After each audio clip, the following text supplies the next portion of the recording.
Welcome back to another episode of Behind the Book. Today's guests are Shapiro and Alastair Handley, co-founder of EQC Investment. On today's episode, we're going to be talking about searching for a new purpose. Let's dive in.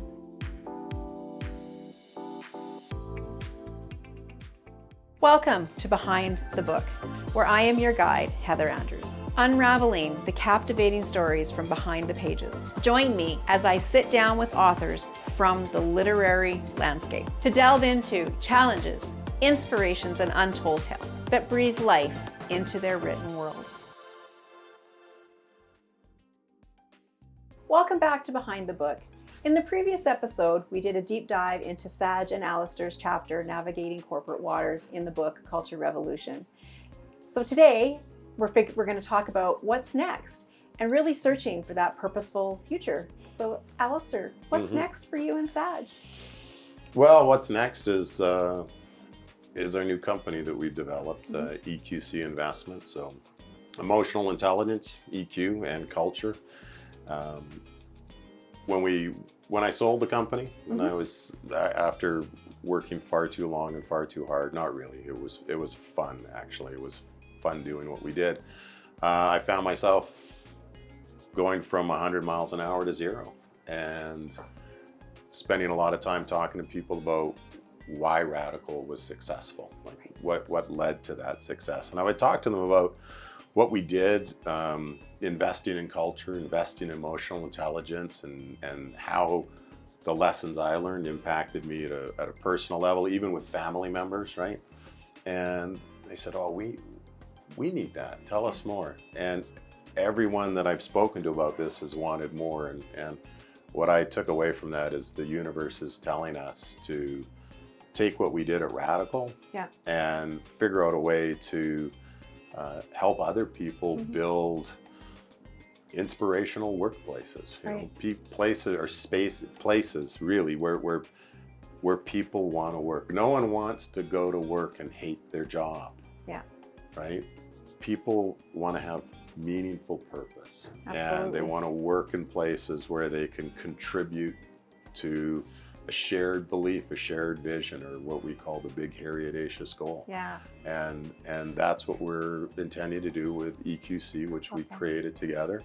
And that's the next step. It's helping people build inspirational workspaces. Love that. Yeah. Thank you for sharing. Saj, do you have anything to add?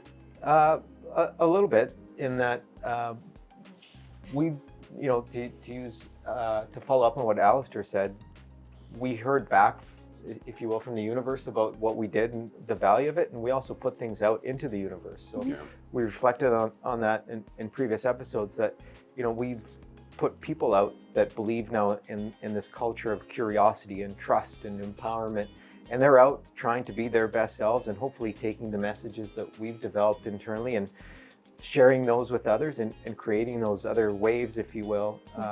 And so I like to think that what Alastair and I are doing now is the same as what we did at Radical. We were trying to be disruptors, if you will. We were trying to change whole industries.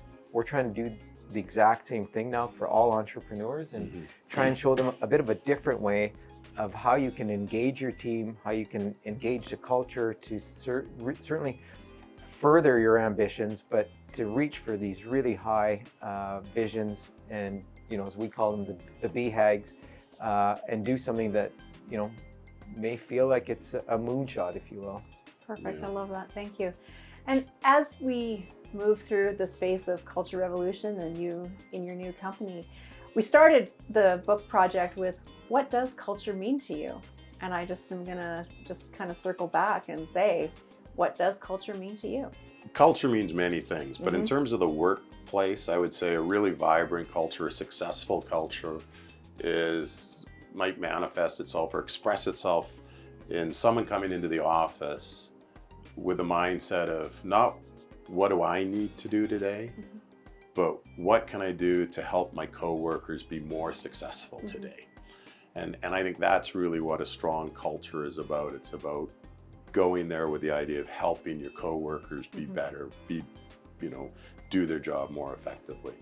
And that's the simple answer for me. I mean, it's much more nuanced and more complicated, but if we had everyone going to work each day going, how can I make someone else's lives better today?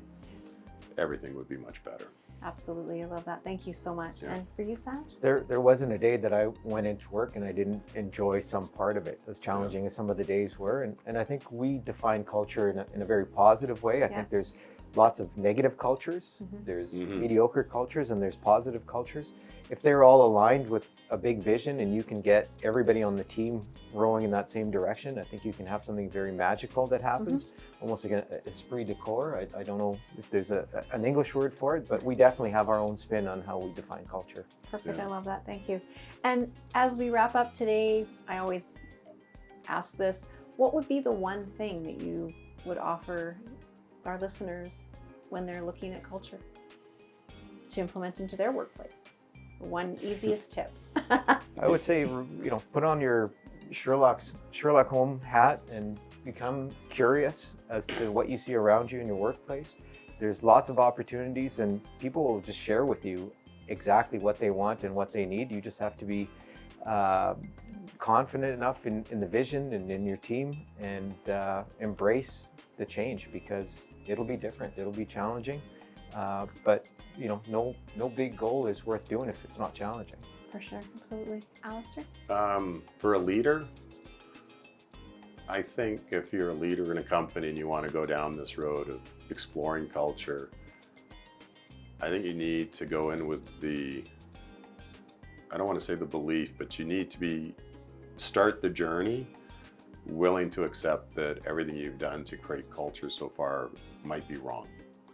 And if you can't go into that journey without willing to be wrong, without willing to listen to your teammates, to the people who are working for you, and if you're not willing to change, then don't start the journey.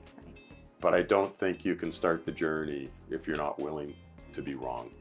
And you have to be authentic in doing it as well. Yeah. I love that. Thank you so much. And where can people find you on social media as you embark upon your new company? Yeah, well, EQCinvestment.com. Excellent. Thank you so much. Thank you, Alastair. Thank you, Saj, for being with us on this series. It's been amazing. I've learned so much, and I know that our listeners will also learn so much from you. Reach out to Saj and Alastair. They are amazing wisdom holders, visionaries, award-winning corporate leaders. And make sure you go and get the book on Amazon, Culture Revolution. And thank you for joining us, and see you on the next episode. As we close another chapter on Behind the Book, I want to extend our heartfelt gratitude to our wonderful authors for sharing their stories. I'm Heather Andrews, reminding you that the adventure doesn't end here. Keep turning those pages, and I will see you next time.